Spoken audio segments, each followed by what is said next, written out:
So, hey, you can now get the first paperback volume of the Thief in the Night series. This is the transcription series of my conversations with Pastor Brian Wolfmueller about the end of the world. Volume 1, First Last Things, is now available on Amazon.com. And somehow, I'm not quite sure how, it hit number 1 in Lutheran Christianity, even though my account on the inside says I haven't sold a copy yet. I don't know. I'll take it, right? You should check it out, though. You can get these via ebook as well, but for less than the price of each of those ebooks, you can get this nice paperback. And of course, when you support me on Patreon by supporting each episode of the podcast, you also get free PDFs of it that way as well. But you know, what's a PDF compared to the paperback? Christmas time, give it to your dispensational friends and see if they never talk to you again. First Last Things. When you search it on Amazon, you're going to have to scroll down a little bit because, well, until it sells some actual copies, I don't think they're going to give it primacy of place. But you look for First Last Things Fisk or First Last Things Wolfmueller, it'll show up for you right there. You can probably find it on both of our author pages as well. Consider checking it out, giving it as a gift for Christmas, and whatnot.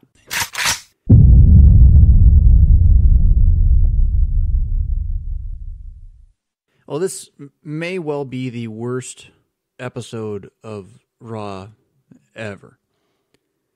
And so you're just going to have to bear with me. It's kind of planned, but kind of not. It's sort of last minute and planned all at the same time. We're going to be all over the place today. And it's not going to be much Bible. My apologies. We'll probably get a little somewhere, but we're coming back to Bible as part of the plan. But I need your help. I need to be able to think out loud and maybe have a response or two.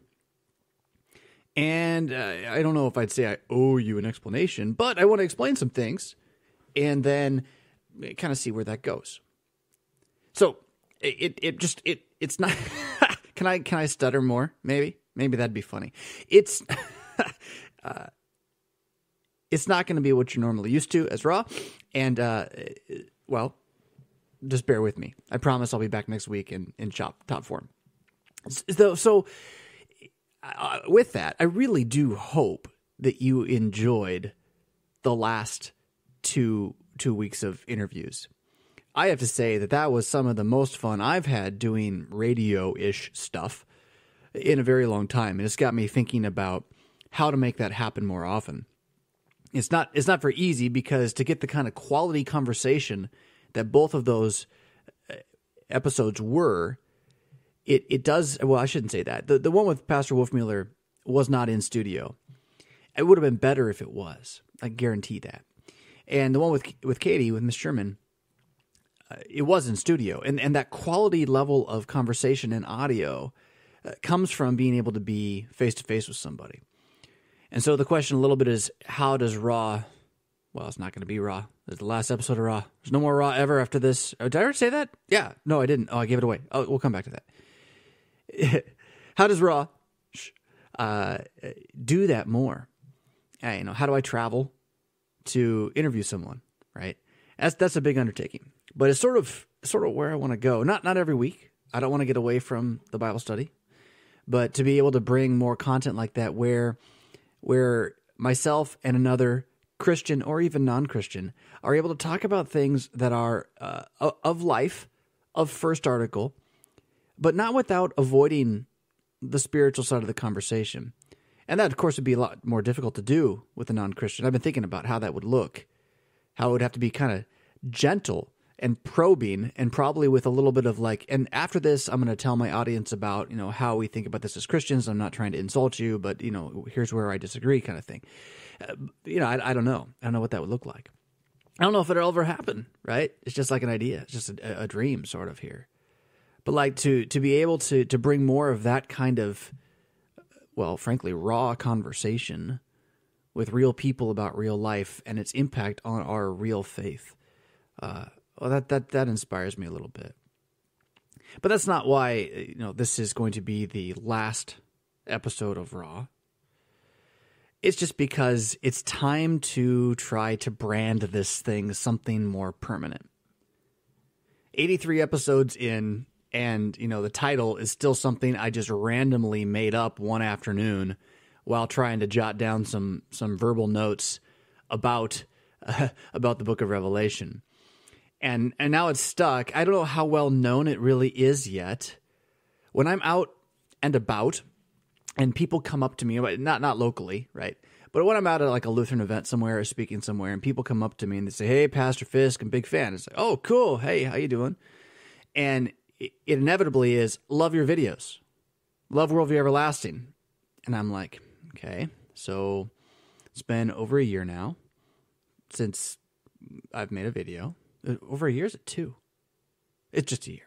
God, time does fly though, doesn't it? It's been over a year. I'm not making any more new videos.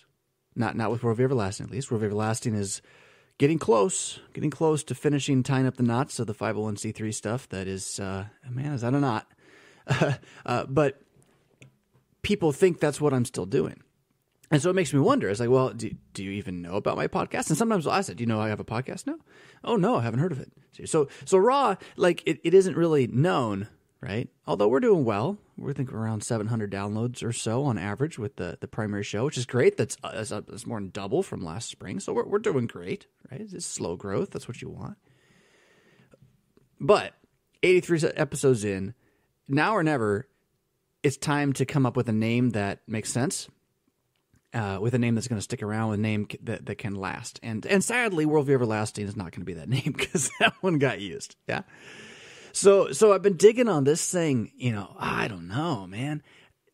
Well, since I realized that I had to reboot and do something else, had to go a different direction, and trying to come up with what would be the thing I would want to do. And this is twofold, right? The Worldview Everlasting challenge was twofold. Man. But the big one, maybe I shouldn't say twofold. I mean, the name change, part of it is just branding and just marketing. So there's that. That's one of the folds. It's not even that big a fold. The challenge with Worldview Everlasting was that I began an organization without knowing what I wanted to do with an organization. And then the success of the videos themselves and the various personalities, and my own included, kind of riding that wave, were sort of drawn into becoming something that, at the end of the day, I wasn't prepared to become. I don't think any of us quite were. Not in that way. We all had these different kind of visions or goals, but we were caught up in this thing that happened, right? And then we had to figure out what that meant. So I can't speak for the others. I don't want to, ask them. They have their lives. But for me, a lot of this last year has been, remembering that the job of a preacher is the one that I do day by day. But then asking, so if I have a side gig in which I'm doing some other thing for the sake of the church, what is that thing? What do I want to do? I mean, I'll tell you what I don't want to do. I don't want to spend 16 to 20 hours a week making 2 10-minute videos in which the majority of that time is little baby clicks to edit out all the breaths. I did that for 5 years. Oh, and then you got to put in the pictures. So I got some help with that eventually. Yeah. But it was like 4.5 years before I got help. And then the help helped quite a bit, but it was still... It was this. I'll put this in a different context. So I listen to a number of podcasts that I do really enjoy, and one of them is the Tim Ferriss podcast. I'll go through phases where I'll binge him a little bit. But what he does is he interviews world-class performers, people at the top of their field. They're always really fascinating. It's interesting to see the overlap of those who are pursuing excellence in what they're doing, in their thinking, and so forth. And anyway, recently, somebody was talking about, I think it had to do with a TV show as well, that he realized that whatever he did for his first show, he would have to do for all the shows that came after. So if he tried to be what he thought people wanted to see, even if it was a success, he'd be trapped in pretending to be that person, like acting, really, the rest of his career. And so he chose not to do that. And this ended up being fine for him. It worked out great. That was one guy. And then recently, the most recent episode I listened to, the guy said similar thing. He actually was talking about it in the context of dating. This is really interesting. If you're really, and I'm kind of past this point in life, I'm married quite happily, but if you are in a young person courting, looking for marriage, looking for love situation, and you really like this girl, right? Because she's cute and stuff. And so you go into your date, you finally get the date or whatever, you go in and you want to impress her. And so you put on a show of trying to be what you think she wants you to be. The worst thing that can happen is that she likes you because she doesn't like you, right? She likes who you're pretending to be. And if that relationship builds, then you trap yourself into pretension for your entire life, right? Potentially. And then, well, what happens when you finally say, yeah, that's not who I am, right? How does that relationship work? Now, one founded on commitment and fidelity, it can work out, actually, through suffering and pain. That's the marriage has a lot of that, too. But so this is kind of the thing, right? So Worldview Everlasting, if anything brought about its demise ultimately on my end, it was that I was pretending to be something that I thought the church needed, and I think it did need it, but I couldn't keep doing that anymore. So now, and it's out there. Those videos are out there, and thank God, people still watch them. They come up and they think, I just found your videos, and I'm binge watching them right now. I was like, oh, that's great. That's like from so long ago, but God bless you. You're getting the word of God. I watched those videos, by the way, recently. I'm using a couple of them for my confirmation, and I just hang my head. Oh, this is so embarrassing. but it's great. If you enjoyed them, it's fantastic. Yeah. If it's the theological crack cocaine that you need to get your engine going and get you reading a few books, that's fantastic. But now that I'm on the other side of that production world and having to ask, if I have the time to do more, what would that be? And part of me is not convinced I have the time to do more. But if I did, and I should say this, how much of doing more is a matter of whether you want to do it, right? So it's got to have enough imagination. It's got to have enough inspiration for me to want to do it. It can't be something that I have to make myself do just because, and here's the expectation, and maybe you don't share this, but that I put it on myself. The expectation, the Fisk has to be out there making media with theology for the sake of the world. He's going to be out, and it's going to be back, and it's going to be big and good and great, right? And so I got to carry that on my head, and that already is terrorizing my conscience. So it's been an up and down year of trying to ask, whoa, Jonathan, before you do anything, why don't you figure out what it is that you think you could do the rest of your life? And I'll say, I don't think there's any question that, well, it's not raw because we're not going to call it raw. But a long-form talking into a microphone that requires almost no editing and can change topic to fit whatever I think is interesting, I can do that the rest of my life. Yay! Of course, is it ever going to be as big or as cool or as universally accessible or desirable or successful as Worldview Everlasting? Probably not. No, who knows? I don't know. I mean, again, I listen to Tim Ferriss. The guy's got millions of downloads every time. It's a 3-hour podcast, for Pete's sake. And those of you who've been listeners to this show long enough, I like hardcore history as well, and that I've tried to emulate that. I like emulating that. It's just the amount of work it takes to emulate that is beyond my capacity. But that's a 3.5-4-hour podcast 4 times, right? So imagine instead of, oh goodness, one chapter of Revelation, and you're spending 20 hours on that thing, right? That's sort of how hardcore history does it. And he's got millions of downloads. So it's not impossible that this can't be successful. But then I got to step back and ask Jonathan, why do you want it to be successful? Right? Yeah. I mean, the honest answer is everything you do you not want it to be successful? I mean, if you don't, that's kind of weird, right? So it's just humanity in me. But I'm trying to, go a level deeper on my humanity. I don't want to just let my flesh tell me what to do. I don't want to just be driven by my ambitions. That's not what wisdom in Scripture teaches us. Yeah. So I keep coming back and asking, so why do you want to do this? What is real success as opposed to the measuring stick of worldview everlasting. Because I will always live under the shadow of worldview everlasting in my own head. God bless you for still listening to me. Thank you, because it makes me feel like I'm not a complete failure. I feel like a complete failure because of how great it was, because of how big it was, and because of how small I am now. Yeah. And that's okay. There's nothing wrong with feeling like a failure. There's nothing wrong with admitting that the times caught you up. Tangent. Because I got to admit this. If you don't know this, you need to know this. Worldview Everlasting was not a success because of the talent of Jonathan Fisk, nor because of, alone, nor because of the value of the Word of God. Now, both of those things are, God willing, there's some talent. Both of those things are there in the videos to some extent, if embarrassing, the talent part. But the reason those videos took off when they did is because I was in the absolute right place at the absolute right time to have the dumb luck of the universe on my side. So there was a time at the early stages of Facebook's adoption into American society. I mean, today we almost can't imagine life without it, which is sick in some ways.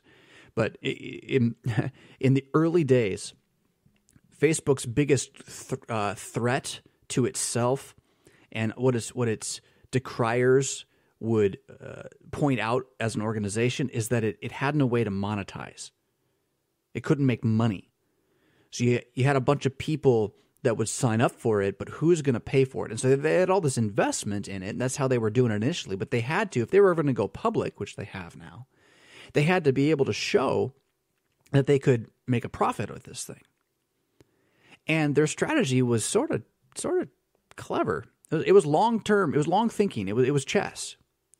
I mean, I think they did a lot of things. You remember they had stuff on the side you could click, and it's not really there quite as much anymore. But what they did was they first demonstrated their ability to promote things for people to see without people knowing it was being promoted to them. And the way they did it was this. So we're all on Facebook in 2010, right? 2011.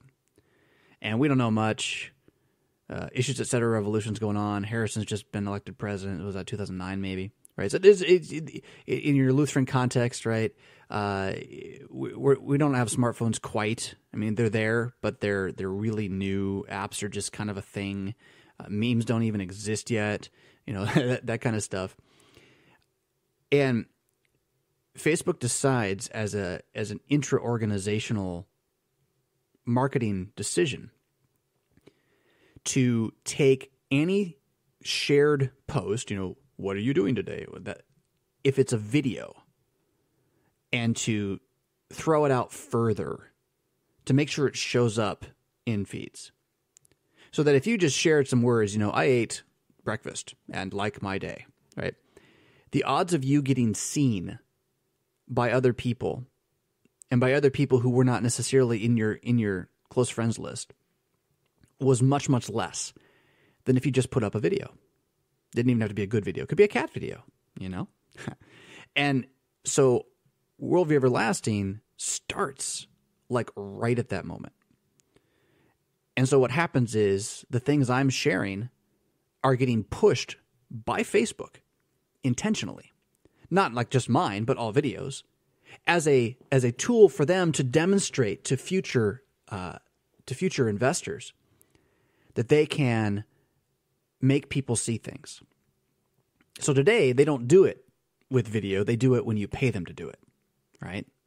So if I were to start a video company right now and just start sharing videos, it could not do what happened with Worldview Everlasting unless I were to pay Facebook to make it happen. Follow me on this? That's the wave we ran into. Now, the saddest thing about the closure is that we still had some of there was a real wave. The publicity, the market share of knowledge in the Missouri Synod, that was there. The name brand Worldview Everlasting, that was there. It was known. And my name a little bit with it. And then, the other guys as well. But We can't just make that happen again. Now, to bring this back, how we get on that tangent there, like, I'm still going to live in the shadow of that the rest of my life, right? I guess this is a raw episode, huh? I am always going to feel like a failure because I will always want to prove I can do it, that I can do it again. And it's very unlikely that I do. I mean, I'll give you another example. This one hurt quite a bit, actually. I got my first paycheck for Echo. And I don't know if you haven't read Echo yet, I do recommend it. You don't have to. Like, this isn't like a go by Echo little bit that I've planned. It's just an example. Echo sold, I won't give you hard numbers, but let's see here. I can't do the math quite as well. If Broken sold at a ratio, I'm going to try to do the ratio here, right? And the problem is it doesn't really add up into nice small numbers, but the ratio is 4 to 18. So in the first 6 months of Broken's release, for every 18 copies Broken sold, in the first 6 months of Echo, I sold 4 copies. Now, I'll tell you straight up, Echo's a better book by a million miles. But what Broken had? It had World of Everlasting and Facebook pushing videos and memes. Right? The memes came along. And now I sit here and I look at Echo and I think, man, what'd I do wrong, right? There's nothing wrong. It's just where history is. It's just luck. It's just luck. The sad piece is, oh, sorry, that sounded funny. The sad piece is that Echo is better, and it is my hope that over time it will just prove that. Because I think what Echo teaches about our catechism is so fundamental and enduring and valuable. It's not that Broken doesn't teach some pretty fundamental, enduring, valuable things, but it's harder to get to them. The images and the metaphors are going to get dated a lot faster. Adrienne Hines Dorr actually mentioned that to me, and she did a peer review of the book before it was released, and I improved a lot because of her. Like, it was worse before her comments, but it was. I think her comment still stands, and Gino Ravith actually said the same thing in his public review of the book afterwards. He said it's too bad that it's so filled with pop culture references. Otherwise, it would be a classic. And I had done that on purpose. The goal was to be like unto World of Everlasting, right? Kind of get under the radar a little bit. But, well, that is, yeah, I don't know. I don't know if this is, I told you this is going to be the worst episode ever. I don't even know if it's worth talking about. But it's in my head, right? And the shadow of that now continues to hang over my own desire to do something still. But then I got to ask the question, how much is my desire to do something still merely my pride in wanting to not believe that it wasn't me? Yeah?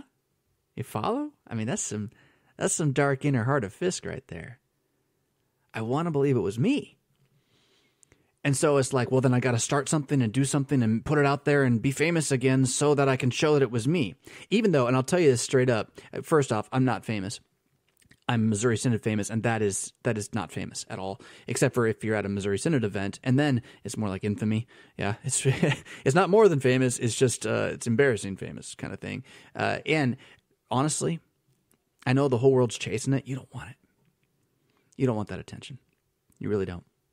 And I know everyone who's in this seat on a bigger level, they say the same thing. But the hardest thing about being known, this is the hardest thing, is that you don't have enough time to give attention to all the people who would like your attention. And it's not because you don't care. It's that you just literally don't have that much time of the day. Now, the people on real fame levels, Tim Ferriss and whatnot, like they got that through the wazoo, right? I mean, they're getting thousands of emails a day from people they don't know. So they're paying some guy to sit there and read them all and send a form response to most of them. Now, it's not that bad for me. but sometimes it is, right? So like between being tagged in things on Facebook and getting Facebook messages and all that kind of stuff, it just, you can't humanly do it while also fulfilling your other responsibilities. An example, I got an email yesterday, and the email just said this. I have no idea who this gentleman was. The email just said, I would like to talk to you about this video of yours. 2 colons and then a link that was like, it was like a YouTube link, but it was also like shortened. So now I'm like doubly like, well, I can't click on, you don't click on a link someone sends you in an email if you don't know who they are, right? So then I'm like, so how much does this guy actually know about anything? Because he's sending me a link in an email. And then the lack of any attempt to say, you know, why, give me a context. What do you want to talk about? What's the point? Instead, he just says, and he puts his phone number there, give me a call. So now you're asking for what? 30 minutes, an hour of my time, right? To talk about, I don't know, right? And the pastor in me is like, well, maybe he's hurting. Maybe he's in trouble. Maybe I can help him. The pastor in me also is a little too aware of, I don't know how to say this nicely. Sometimes the church draws to itself people with a mental illness tendency, desire for attention and conflict, and they'll bounce from church to church to church in an area. This isn't always having to do with poverty, but sometimes it lines up with poverty and so forth. So there's also like the red flag, the pastor red flag going like, oh, this one looks a little, so what, but here's the thing. It could have been a more normal email, and I still would have probably written back something like, that's really awesome. Unfortunately, I don't have time for a phone call. Right. And then like, I feel like guilty saying that, but like, it's just not possible. As a pastor, in theory, I have 800 plus individual human beings that need my spiritual care and attention. Now, that's a facade because the congregation is not that large. Our attendance right now is around 160, 170. And many of those that are on our lists probably don't belong on our lists anymore. So, but realistically then, I have 225 people who need my spiritual care and attention. Now, just imagine for 1 second, if all of the preaching and work and effort I did in trying to convince them that private confession and absolution is a good thing, if all 225 of those people decided they wanted private confession and absolution once a month, that's 225 hours a month. Wait, how many hours a week do we work? 40? So 100. There's only 160 hours of work in the month for most people. Now, granted, you can do it in 15 minutes, but you need overlap, right? It would be a full-time job. Right? It'd be a full-time job. So imagine now that kind of care. I mean, forget private absolution, just have conversations, right? And now open it up to the world. And that's what, one way or the other, that's what fame does. So big. I don't want it. I'll say it that way. Forget what you can want it if you want. I don't want it. But then we're drawn. Aren't we? We're so narcissistic. We're like, but I do want people to like me, right? And then the flip side of this is, I do like teaching. Period. I like. I think Wolf Mueller said this once really well. It was a private conversation between him and me. He said, Jonathan, people think we're smart, but that's not it. We're not smart.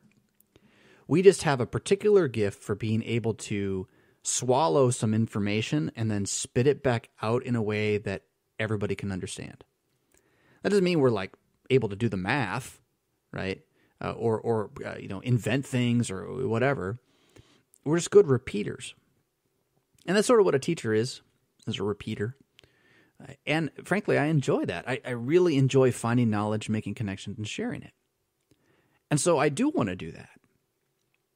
And whether fame or it's just talking about fame as fame makes it sound so narcissistic in itself. Whether being known as part of that, well, it has to be. That's the frustrating thing. That's like that's the threatening little piece caught up in it. Is that you can't have a public presence without being a public presence. One of the things I despise this about Facebook. So, because like the point of letting people friend you and friending them on Facebook so that you have so many friends, for me, has always been that's more people who are going to see the media, which is the teaching of the Word of God that I produce. Yay. But then Facebook limits it so you can only have 5,000 friends. And for better or for worse, if you really want to have what you're producing go out, 5,000's it's a hard ceiling, but once you hit it, you kind of want to go past that. You want people to receive it. And so you have to go and you have to create a page, a public person page. I mean, how arrogant does that sound? What makes you think that you have the right to consider yourself a public person? But then you have no choice because you're getting friend requests. So, this is so stupid. I sit there, they talk about time management. Every week I spend 5 minutes going to my friend requests and looking at the 5 or 6 friend requests. They build up. They go from 5 or 6 to 15 or so. But see, they have to get stored there. I look at the 5 to 15 friend requests that are stored there. And then I have to do the job of trying to figure out if they're spam or not, right? Are you a real person requesting my friendship, or are you a computer bot trying to, whatever? And it's not just pretty girl pictures anymore. That used to be all I did, but now they got like grandmas and there's all sorts of spam. So you got to go through and dig through that so that I can approve the 2 or 3 friends to fill the spaces of the 3 friends that I lost this last week. Because every week I lose between 2 to 5 friends. I don't know. Closed accounts, people hate me. I don't know. I stopped worrying about it, but they're gone. And there's other people who want the friend requests. And so I have to go in and this 5,000 cap. Oh, nope, you can't have more friends.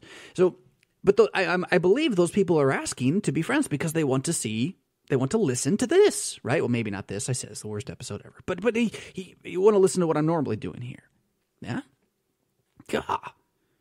And how much time and energy does that take? And then that distracts you from I'm really off in the woods right now, aren't I? It distracts you from trying to figure out the real thing you're supposed to do, the real thing you want to do, the real thing you believe you can do the rest of your life for the church in the world as a side project that also self-funds. Yeah, it's got to be able to pay for itself. So how does that all fit? Where does that all balance? And then the shadow of world everlasting success hanging over my head. So it's like, if I don't launch and have it be the best thing ever right away, then it's a failure in my own head. Yeah. All of this, my friends, because I'm trying to rename the podcast. But it's more than that. There's more going on. But I'm asking myself recently, like, if I know the name now, which I think I do, why am I not just going with it? And the answer is because you want to finish the website, and you want to make sure you have all the T-shirts and the stickers to buy, and you want to this and that, right? Actually, the website, you want to have the online catechism beginning on the website. So part of the website idea is there'll be a segment called "It's Free," which is sort of a place that someone can go as a new Christian and get very, very, very quick, limited introduction. So the first page of It's Free is just a small video about who Jesus is, like 2 minutes or less. Yeah. And then what would be really cool is then make up these business cards that could be handed out that basically just say It's Free on it, and then they have the barcode or whatever on the back, and then one Bible verse. There's no condemnation for those who are in Christ Jesus, Romans 8:1. And then that's the entryway, so that whoever you are, wherever you are, for me, what made me think of this was there was a time, man, this is still a sad story to me. Last year, 2 years ago, World of Everlasting is still going. I'm working at KFU in St. Louis, but I'm preaching in Rockford every other weekend. That's a 4.5 hour drive each way. Yeah. And so, Sunday, 12:30, church is done. I'm getting on the road and I'm driving back at home 4 or 5 o'clock that night. I've been up since Saturday or sometimes Friday night I'd come up. If I brought the family, we'd stay an extra day. But we come back, turn around, work at 6 a.m. the next morning at KFUO, right? So I'm wanting to get out of town. But I had to stop and get gas. I had my collar on. And this guy comes up to me. And this doesn't happen to me often. I guess I don't wear the collar out that much. But he comes up to me and he says, "Hey, I have a question for you." okay, yeah. And he said, why won't God answer my prayer to heal my daughter? Yeah, I'm pumping gas, right? And that's the question. I'm pumping gas and I want to leave town. Like actually, it was worse than that. I was actually scheduled to be at a speaking event in Central Illinois at like 4:30. So like, not only did I want to leave town, I had to leave town. And I talked about 5 minutes. I gave him the simple answer is that God has answered the prayer to heal your daughter in the resurrection of Jesus Christ, and baptism into Christ is the promise that she will rise on the last day. And the problem is we want that promise now, don't we? Yeah. But so I gave him hard theology right away. But then what I wanted was a way to say, now go here and learn this. Yeah. I wanted to pull that card out of my pocket and say, here, it's free. Go watch this. And then have that thing bleed into more. Now, I don't know if that'll ever actually be something I can create. I want to. See? And so I'm like holding back on even retitling the podcast because I want to have that thing done, right? But it just is not the way it works. It's not the way it works.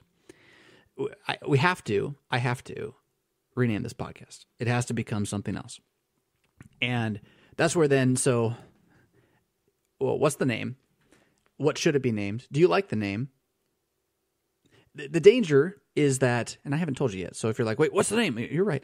I'm building tension here. There's an art to this. I'm trying to make you hang on. I don't want you to turn the show off, give it away. You'll just quit halfway through. Jeez.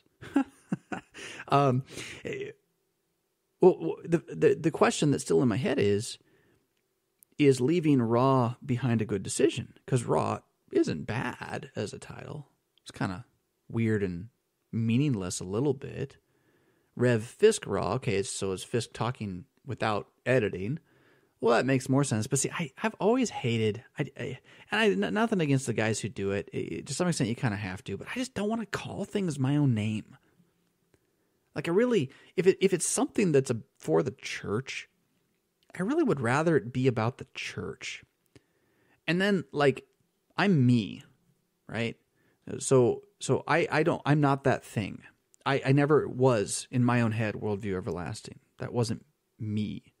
It was a thing for the church. And so, Rev Fisk Raw, like, to me, it just sounds self-aggrandizing. Now, whatever, big deal. And it's my own pride that's making me want to be humble. So don't think that I'm humble, but the danger, of course, is that leaving behind something where you've gotten used to talking about Raw. Maybe I've gotten used to talking about Raw. I'm not sure what Podbean's going to do. I think I can just change the title and it just flips over. But I'm not sure how that's going to work. So there's that side of it. So feel free to reach out to me via, if you're listening, you can have it via my email, REV, that's Reverend, REVFISK@gmail.com. Please don't share that outside of just this usage here, though. I get enough. I get enough anyway. But feel free to email me in response to this. Don't do it on Facebook, please. I won't see it. It's so hard. There's too many notifications. I barely get to those messages once a week as it is, and so forth. So email me. What do you think? Raw. Do I leave it behind? Do I do the new thing? Do I do the new thing plus Raw? So what's the new thing? The new thing's got a long story. Actually, there's kind of two stories. I really wanted to mess with the idea. I mean, I like the idea of our immortality. Don't you? I mean, it's kind of like the point of Christianity, right? To be immortal. So initially, that was the word I was messing with a bunch. But due to circumstances that I would rather not share publicly, every combination of idea I came up with that involved the word immortal or immortality didn't quite fit or looked like bad form. Looked like either competition or some sort of, bad form. You just have to let that be what that is. And so I kept kind of hedging on it. It's like, okay, well, try again. And I flip it back and forth between a couple things and never could get it. And then now Wolfmueller again and I were in a phone call. We chat. We're friends. I'm very thankful for his friendship. And we were in a phone call, and I was kind of sharing this, like, look, I really am frustrated because I have this idea, but I can't use it because it's gonna not look good if I do, and then I have this other idea that I don't know, which I don't even know why I brought that one up. But as soon as I said it, he was like, oh, I like that one way better. But then this has its own baggage. So here's story time. My first call out of the seminary was to St. John Lutheran Church in Perryville, New Jersey. St. John Lutheran Church had an average attendance of 25 people. They did not have the finances to afford a pastor. I was being called in conjunction with finances being provided by the district and a sister congregation. And it was my job to, in their words, revitalize the congregation. And I took that call to heart, like any young seminarian does. You don't spend all your time going to seminary so you cannot be authentically interested in doing the church. Like, nobody, right? Even false teachers. They're like, they really mean well. So I go there, and I cannot emphasize this enough. It is truly stunning to me that the church was down a dirt road. And what makes it even more fun is that this was a dirt road in the middle of nowhere.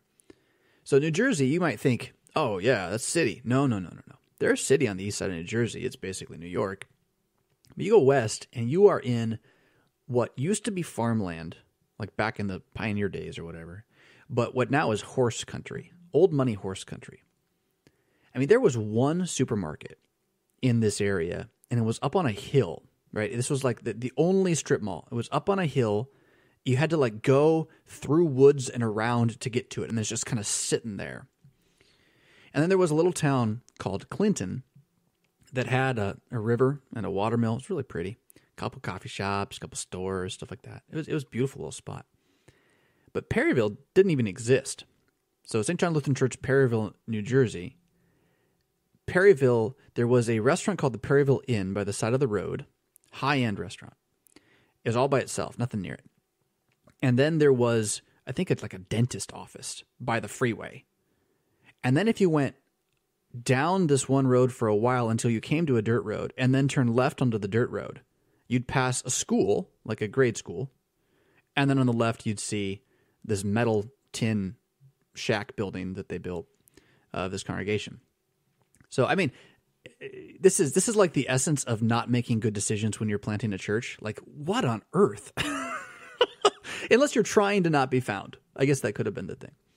So anyhow, charged to revitalize this place and taking it seriously and really caring about the people, even though a number of them really despised me.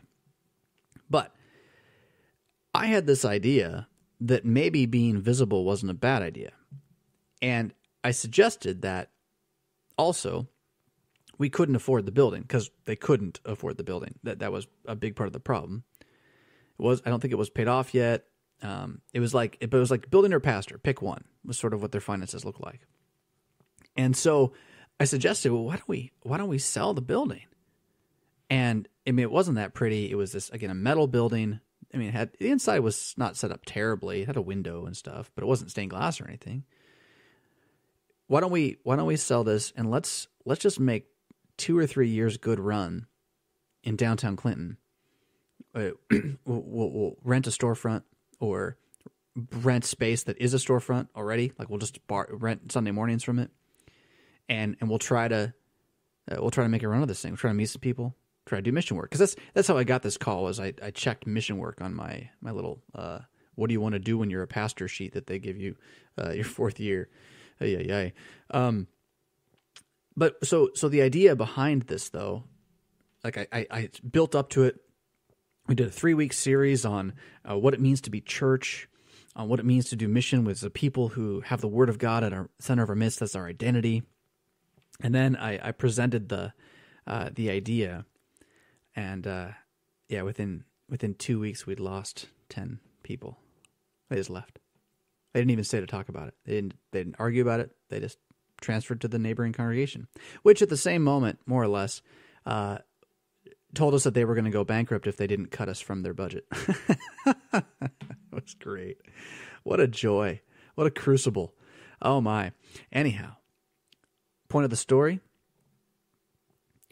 The title, the name for this idea of moving to downtown Clinton and rebooting our Word and Sacrament liturgically centered church in the middle of the last place anybody expected to find it. The name was Project Resurrection. Project Resurrection. That's what I said to Pastor Wolfmueller as a potential name, and he said, I like it. So I think that's what I need to figure out how to transition calling this into. And it's more than that. Project Resurrection is my intention as a public human being, for better or for worse, to make public my looking for the resurrection of the dead and the life of the world to come as loud and as far as possible for the sake of you joining me there. It's my personal project. It's my personal project to let you know about the resurrection of the dead in Jesus Christ. So this will have more than one form. It has that it's free thing. We'll see if I ever get there. I got a couple stickers. They're ready to go. I don't know if I'll be able to link to them. I'll try to link to them. I'm still not sure about whether to use Redbubble or who, and I don't like the way the Redbubble storefront is set up and stuff like that. But stickers, T-shirts. We got the publishing of the transcripts with Pastor Wolfmueller. Paperbacks up. That one will definitely be in the show notes.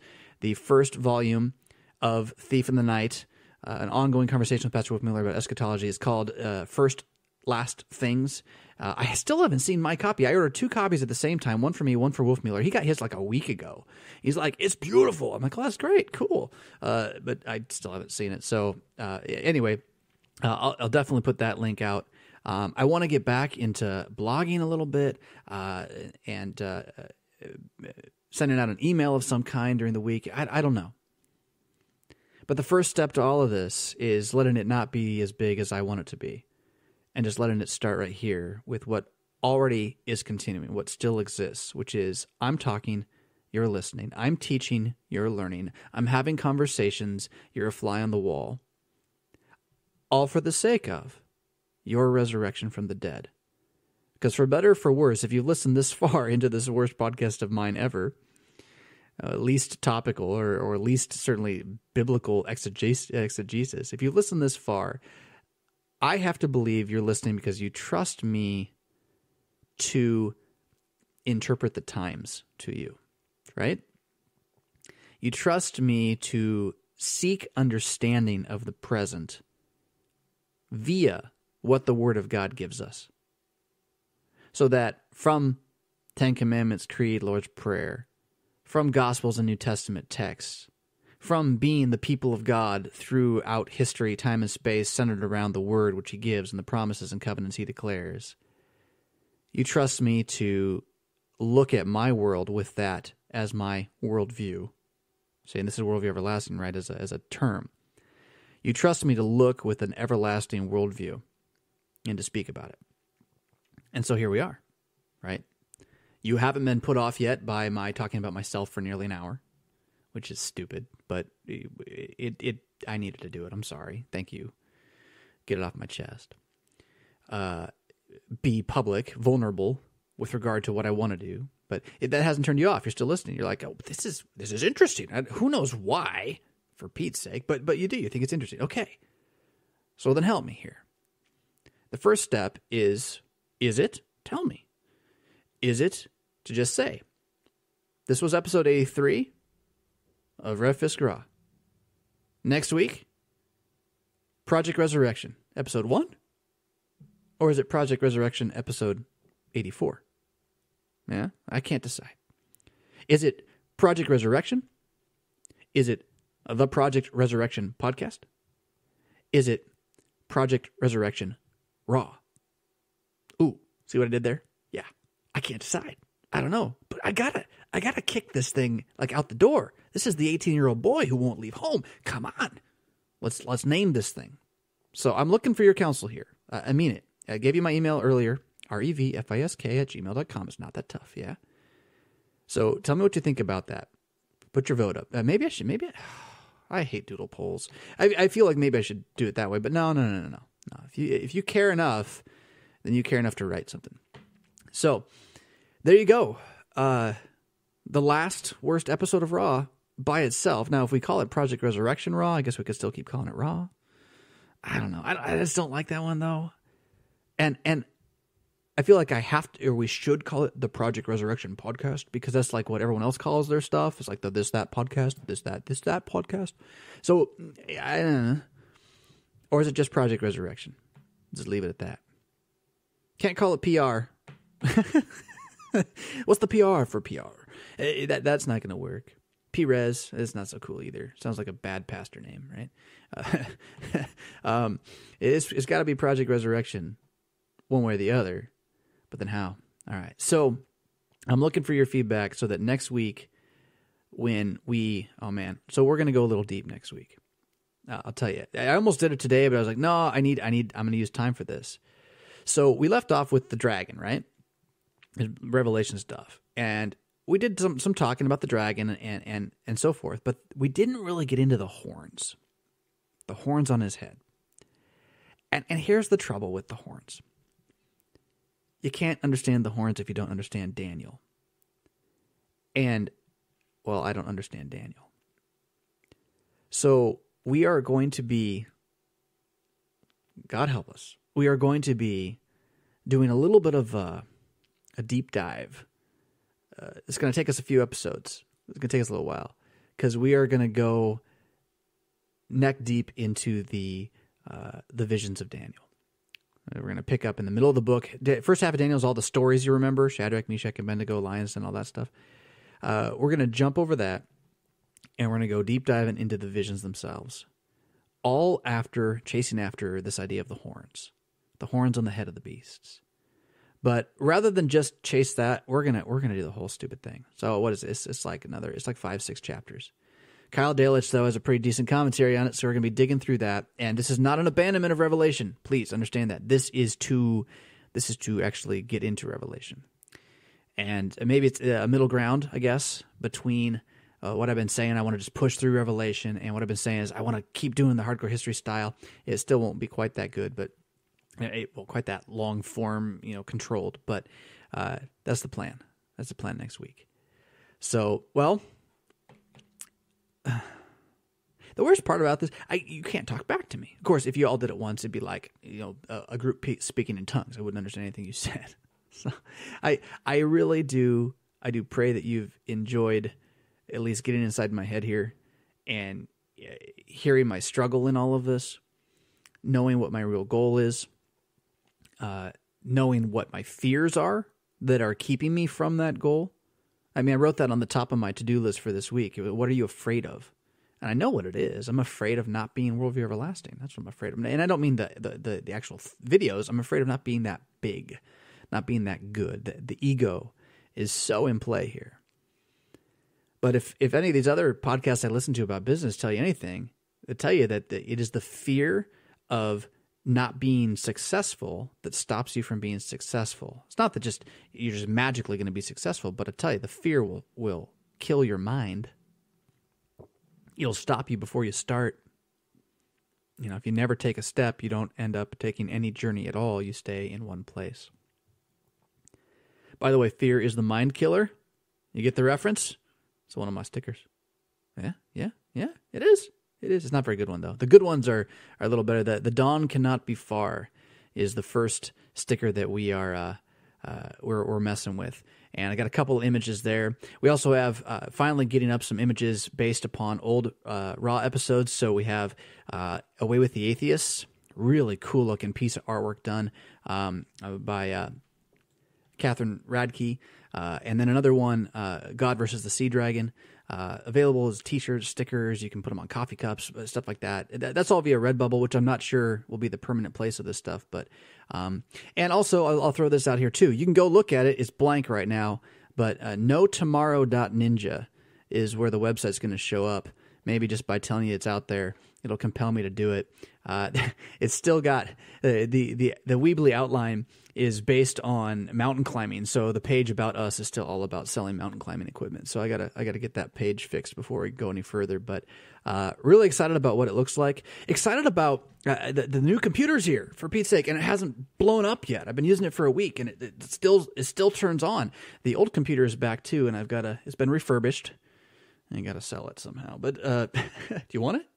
If in theory, it's supposed to work now. They sent it back again. But the new computer's here. So the idea of doing video is still out there. Video is not going to be what it was. It'll probably end up being some sort of live stream, very raw conversation on a weeknight or a weekend night, just kind of randomly there. But got some software plans to make it so it goes to YouTube and Facebook and so forth. So look, I mean, it's fun, right? But it's only fun if it's fun. And that's what I'm still wrestling with, and I don't want to start down a path that I can't maintain for you for more than 5 years.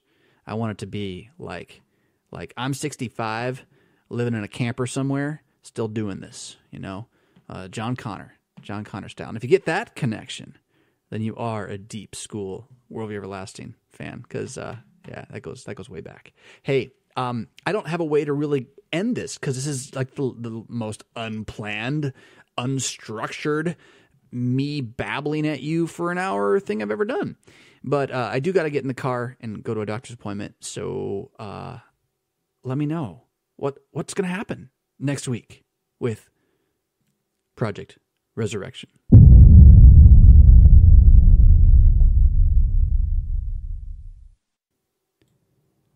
Was that with $1? What about $5? Would you like my wife's voice back instead of mine? Then consider, patronizing me on Patreon. $1 per show, that's less than $5 a month. $1.25 would actually be $5 a month. $5 per show, that's $20 a month. That's what makes this thing happen. That's what keeps it all going, which allows me to pay for the equipment, including computers that you get to hear funny stories about, and the website, which doesn't exist, and all that kind of stuff. But, it always makes me feel like it's worth what I'm doing when one of you says, Pastor Fisk, I'm behind you. So head on over to my Patreon account. You can find it in the show notes below, and sign up if you haven't already, because, it's a good work. It'll get you out of purgatory.